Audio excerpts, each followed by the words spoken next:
Hello, I'm delighted to welcome you to our online seminar where we're going to share with you information about our new Level 4 programme, Working with Children, Individuals and Families. My name's Wendy Wheel and I'm the Director of Interface, and I'm joined by Claire Joyce, who's the Training Manager for Interface. Claire's worked extensively with children, individuals and families and provides a lot of our frontline training in both accredited and skills-based courses. So what do we want to share with you throughout this webinar? We want to share with you how the qualification fits latest policy and practice. We want to give you an overview of the course content, a bit about the training and how we train and how we assess this qualification, and also what the course gives you as an individual and as a commissioner. So for those of you that don't know us well, Interface is a national provider, so we'll provide training across the country, and we've got specialist expertise on effective approaches when working with children and vulnerable families. So we actually provide a lot of consultancy support, evaluation and monitoring as well, but today we're going to be talking to you about one specific training programme.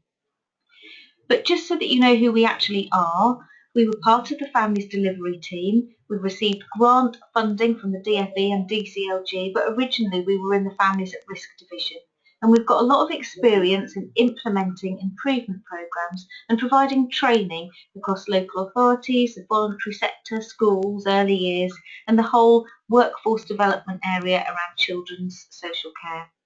So we've got a lot of skills and knowledge in working with both complex and vulnerable families, change management, improvement support and evaluation. And we decided that a new course was required, and that's as a result of various issues. One of them is around policy and practice being changed. Recently we've had more around early help, troubled families agendas, less about sanctions and antisocial behaviour, and prioritising and staff roles have changed, responsibilities have changed, and we wanted to capture these changes in a really up-to-date programme. So for those of you that know the Working with Parents Level 4 award, you'll probably know that that's a 12 credit award, and that focuses on engagement skills and antisocial behaviour sanctions, etc.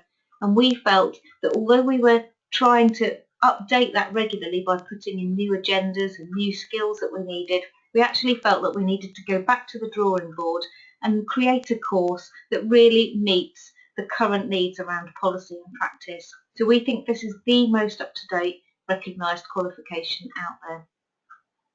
We also got a lot of feedback from our customers, so that's from both learners in the room and commissioners. They were really clear on what they wanted. So we've trained over 6,500 practitioners, so we've got a really good idea of what the learning needs are and what our customers want in terms of supporting their workforce.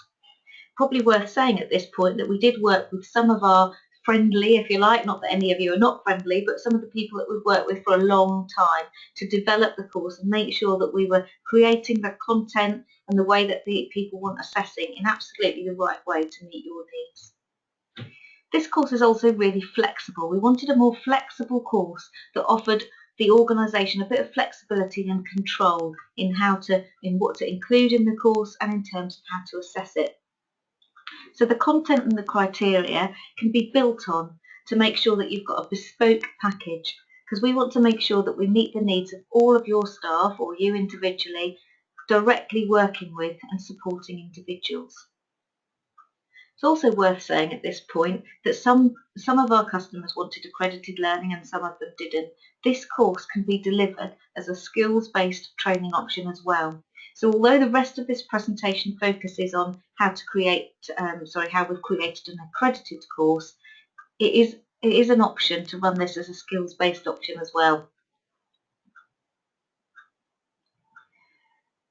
So we know that staff working with individuals and families really benefit and appreciate having a recognised qualification, and that matches the skills that they currently need.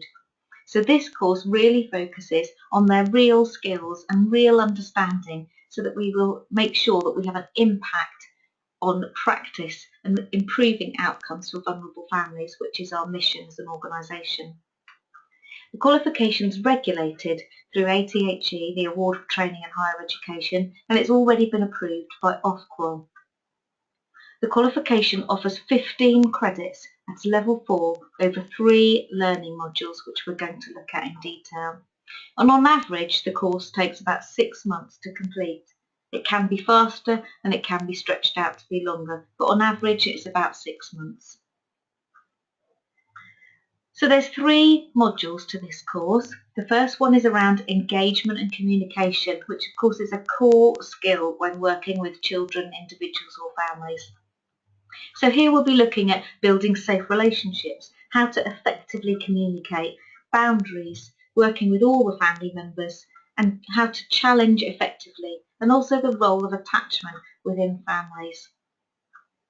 The second part is around assessment, tools and planning. And there we'll provide learners with the skills and tools to make sure that they're able to assess and plan effectively for all members of the family in a multi-agency environment. So that will include both attending and chairing team around family meetings or attending core group meetings. The third module is around supporting family members towards independence and self-reliance. So there we're looking at exploring the origins and cycles of entrenched needs. We'll be using a motivational approach and a reflective approach and reflective practice to make sure that we're thinking about how to support each individual member, so that might be children attending school or parents looking for work or getting work ready. So that's what we'll be looking at in the third module. Claire's going to cover those in a little bit more detail and look at the learning outcomes now. Thank you. So our first module, which is our largest module of the 3, engagement and communication, will run through the whole of the course really, but the specific learning outcomes for this are to be able to understand the principles and values that underpin the work with families. So we'll look at the National Occupational Standards, we'll look at some of the agendas in place, we'll look at some of those key principles. Those of you who have already downloaded our brochure on the qualification will have seen that there are criteria behind each of these learning outcomes that explains in more detail more of the content. So if you haven't already downloaded the brochure, I would encourage you to do so, just so you can get some more content delivery behind each of these learning outcomes. So we're also going to look at the nature of effective relationships with individuals and whole families, so to understand how we need to build effective relationships and what helps. We'll look at boundaries, those personal and professional boundaries within those relationships, and how they can often become blurred. We work so hard on being able to build a really positive relationship with families, and we have to be really careful that our professional boundaries are still really clear, that we have a purpose of why we're going in, and that we have a clear kind of professional guidance in place. Being able to address barriers to participation, so some of those more complex needs around working with non-engagement, working with disguised compliance, being able to address some of those and challenge effectively and still keep a relationship with the family. Understanding why it's important to be aware of family relationships and functions, so to be able to be curious and understand what's going on within families and how we can understand both their attachment and also how they communicate with each other and what that might mean and impact on their function. To be able to work in a non-judgmental way, so be able to understand from families' views. So we've got lots of tools we can use to understand individual family values and individuals' difference that we can work with, and how we can work with that non-judgmentally and be more open to understanding it. We'll spend quite a bit of time on worker resilience and self-management, and it is really important that we build a resilient workforce. Workers will be very used to understanding and building on young people's resilience and families' resilience, but we feel it's as important to have a resilient worker.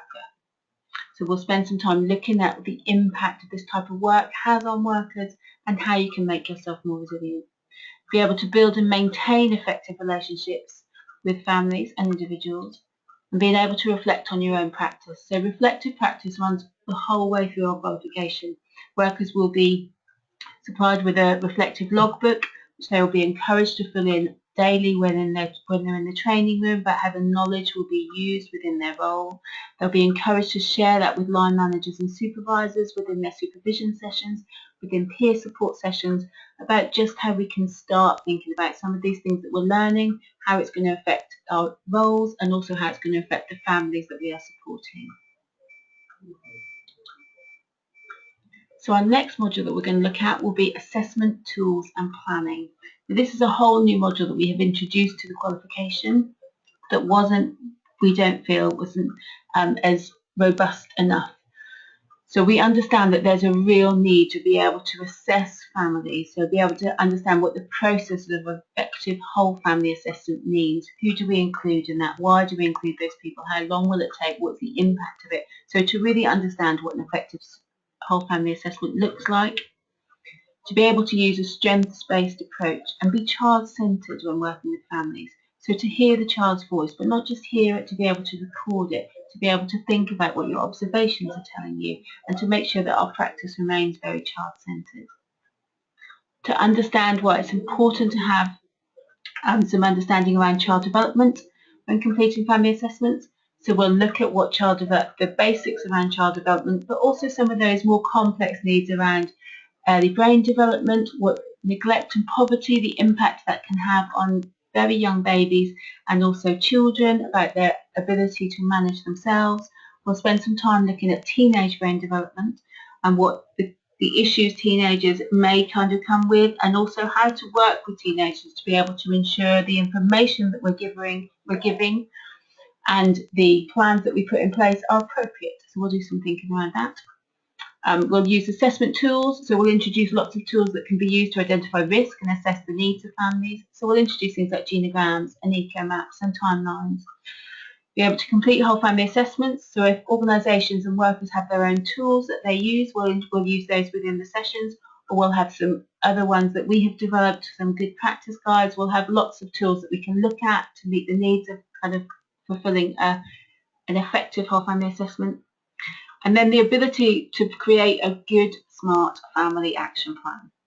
So we're going to spend quite a considerable amount of time on looking at what the needs of a family are, and to be able to turn those needs and concerns into a good family plan in conjunction with the family and multi-agency partners, and then what that means to review those plans. So we'll look at team around the family meeting, we'll look at when they should be reviewed, how they can be reviewed, how we address non-compliance, how we address partial change, how we address no change, all of those issues.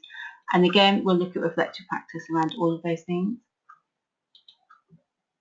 And our third and final module will be around supporting family members towards independence and self-reliance. So we'll be looking at the importance of this and getting individuals to understand what independence and self-reliance is, the reasons behind what this might be, so the reason behind some of the lack of opportunities families might face around education, learning, training and employment, and understand how to address the barriers. So where is that barrier coming from? Looking at cycles and origins of kind of where some of those entrenched needs might be, how we can break those cycles, how the tools that we can use to start to unpick them. And again, reflecting on that, reflecting on what that means for us as a practitioner, reflecting on how we might need to work differently when supporting these families to really make that change.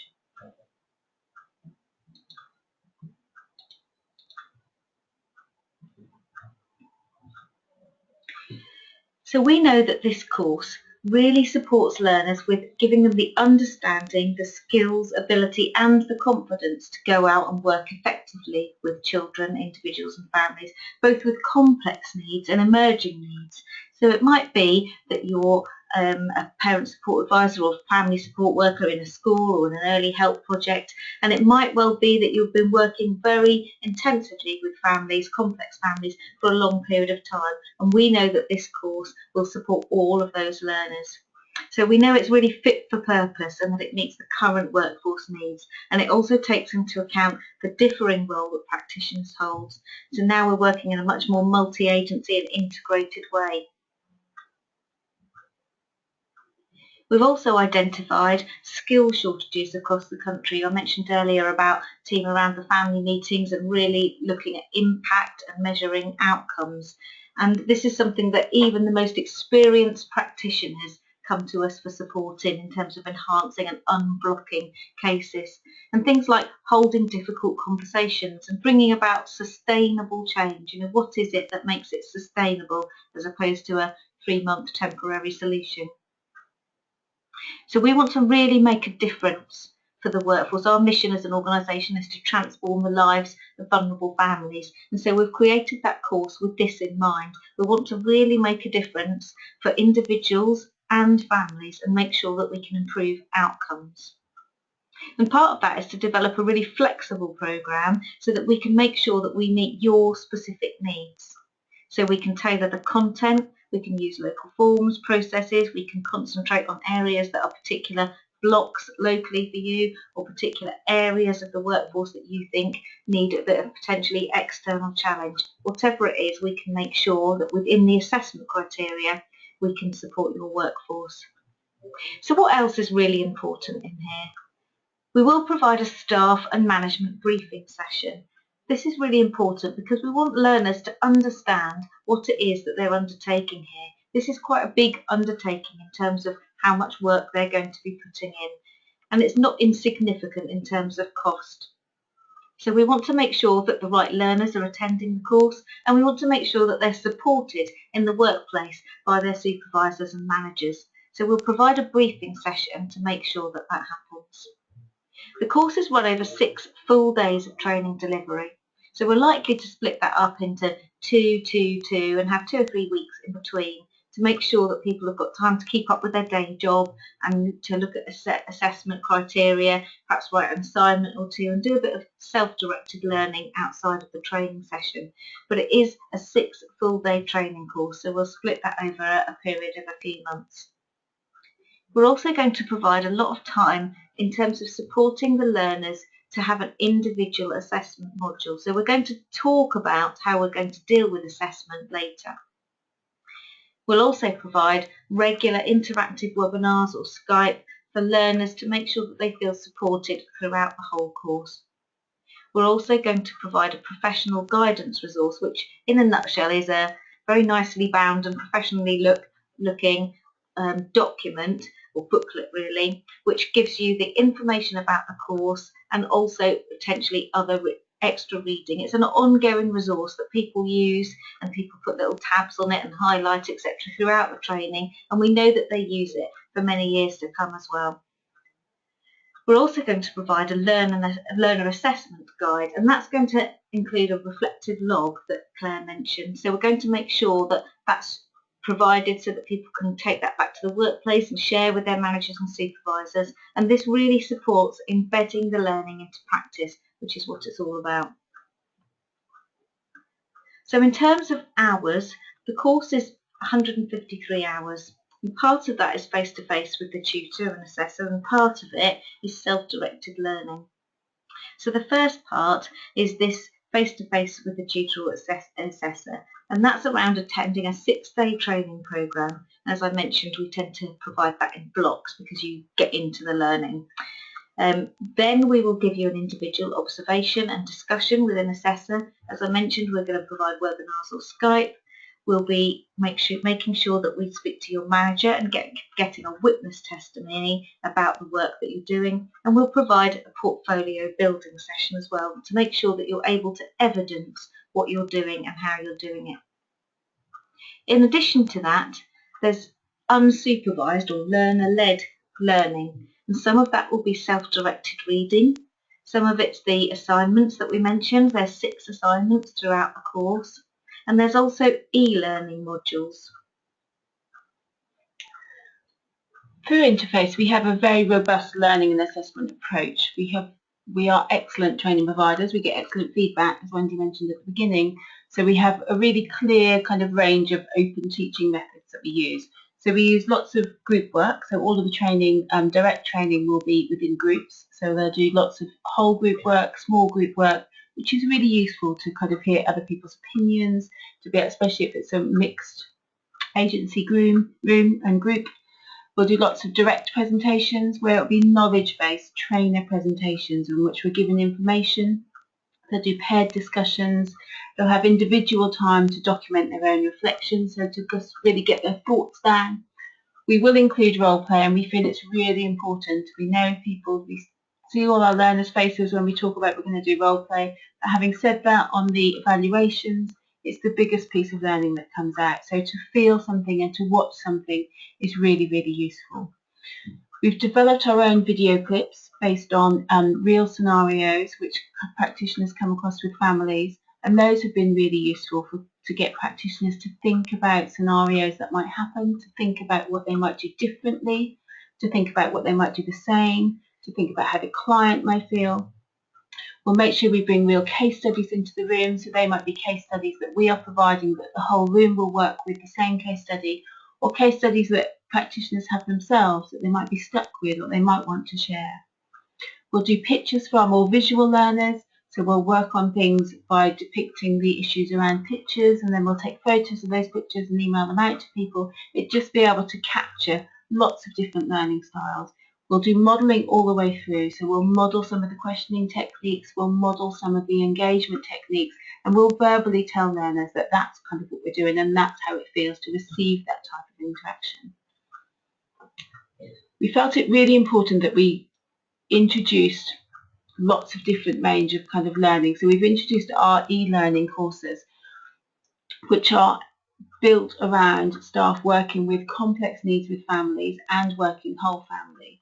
So some of the e-learning programs that will be available, one of them is the Tools program, Tools to Work with Families, and it just allows practitioners to work at their own pace. So it won't be new learning that will be brought to them. So we'll introduce things like genograms within the training sessions, but what it will be is an opportunity for learners then to go away and enhance their learning at their own pace and their own time. So we'll have an opportunity to go through genograms again and again and become confident with them. And what we've decided is that allows practitioners to feel more confident about them within their own time, so will probably enhance their use of the tools with families directly. We've also built in regular webinar sessions where we can get trainers and assessors together with the learners just to have a supportive forum. So there'll be regular sessions that happen that learners can log into from home. Those will either be around webinars or Skype calls where everybody can get together, especially to unpick some of the issues they may have around assignments, to just kind of go over some of the knowledge, just to keep the motivation, to have the support group of people together.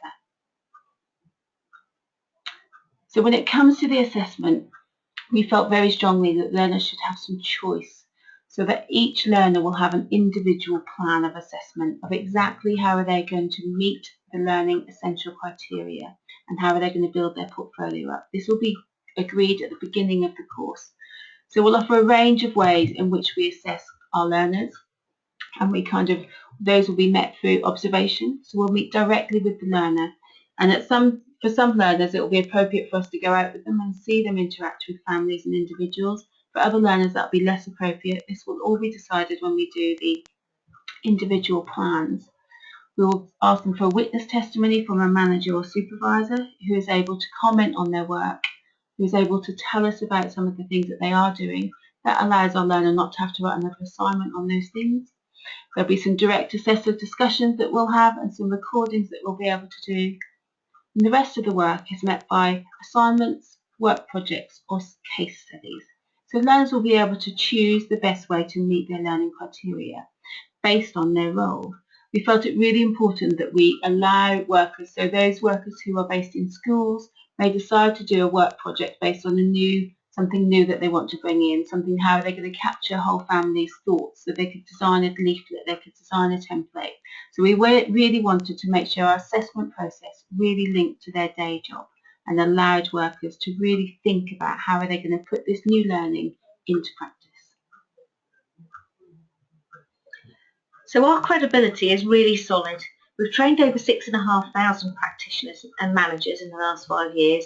We've got an excellent reputation for really quality provision, and we are a key provider of training. So you really are in good hands. We do understand the workforce. We've got a lot of experience so that we know this course is what's needed across the country. We also know that our training leads to improved practice. So if you just have a look at our website and see what people say about us and the impact of our training, hopefully you'll see that for yourselves. And remember, we can tailor it. We've built flexibility into the course and into the assessment to make sure that we meet your specific needs. So if I was a commissioner out there now, I'd be thinking, what is this going to give me? So I've put this on a couple of slides because I think it's important for you. It's going to give you a regulated qualification which recognises staff roles and the skills they need to carry it out. It also provides investment in individuals and teams, and we know that that's really appreciated, that time away for the workforce to really reflect, think about what's working, why it's working, and to reflect on their own practice. It also gives them an opportunity to try out new approaches. We do a lot of putting these skills into practice, as Claire mentioned, in terms of role play, etc. This is really transformational, and we know that trying out skills has the biggest impact in changing practice. We will create a course bespoke to your needs. And it's probably worth also saying that if you've got, 50 people and you only want 20 trained and to be assessed and accredited, it is possible that we provide this as skills-based training for some, and only some go through to the full assessment. Obviously, we'll talk to you about that individually. Really importantly, we know that the training that we provide, and in particular this because it's so fit for purpose, a really effective and re-energised workforce. Just giving them that time away to think, as I said, really makes them feel valued and re-energised. It also means that you've got a supportive and open-minded workforce, and they've got an ability to bring about change with families. So that means that you'll get more effective caseworking and less time with cases being stuck or blocked, because we're really looking at outcomes and how to bring about sustainable change. You'll also have a really resilient workforce, with workers able to manage their role and also support others in what can be sometimes quite a difficult job. Now, I know you're probably thinking, how much is it? And my first sentence still stands as quite important, really. It really does depend on the number of learners. So what I've set out for you here is probably the most cost-effective option, because obviously it's a 6-day face-to-face training course, as well as all of the other things that we've talked about. So if you've only got 2 learners in a room, it's going to be a lot less cost-effective per learner than if you've got 15 learners in a room. So the most cost-effective method is to have up to 15 people in a room, and that's just over £1,000, 1176 per learner. And just to recap, that includes the briefing session with the learners that we talked about, the induction session where we'll be helping people with their portfolios, the 6 face-to-face training days that we talked about, a comprehensive learner resource, the sort of go-to resource that people use for years after, a reflective log and workbook. It also includes the full assessment, including registration with ATHE, and that also includes internal and external verification. There's workplace observations included in that, marking of all the assignments and case studies, support with portfolio building, and the paperwork and support session for people's portfolios. And as commissioners, we'll also provide you with daily, monthly progress reports as to how your learners are doing. I thought it might be worth mentioning at this point that potential funding opportunities, because this is substantial in terms of workforce development, so it's really important for you that you get the right training. It's usually funded by local authorities or voluntary sectors in-house, but more recently we've been contacted by individuals or local authorities or providers such as schools that have only got 2 or 3 people, and they want to know how to do this more effectively for them. So we're really considering running this as open training to make sure that we can respond to those needs for lower numbers of learners. It's worth also mentioning that ATHE have been talking to us recently about potential funding through the Skills for Funding Agency. The government's announced that loans are going to be available to learners aged 19 plus, and so for qualifications that are over 150 hours, which this one is at 153, there might be a possibility of eligibility for loans. That would be a conversation between you and ATHE, but I thought it might be worth just mentioning that at this point. So if you'd like to see any more information about it, please do have a look at our website. There's just a quick slide of the page here. You can see our telephone number up there, and you'll see that there's a brochure and some information about the course. Please do contact us. Our contact details are up there. Just pick up the phone and say, this is what my needs are, can you meet them? Or contact us via our website or through our training at Interface Enterprises email address. We'd be very happy to support you. Claire and I would be very happy to talk to you about your specific learning needs. So thank you very much for listening to this seminar, and we look forward to hearing from you in the future.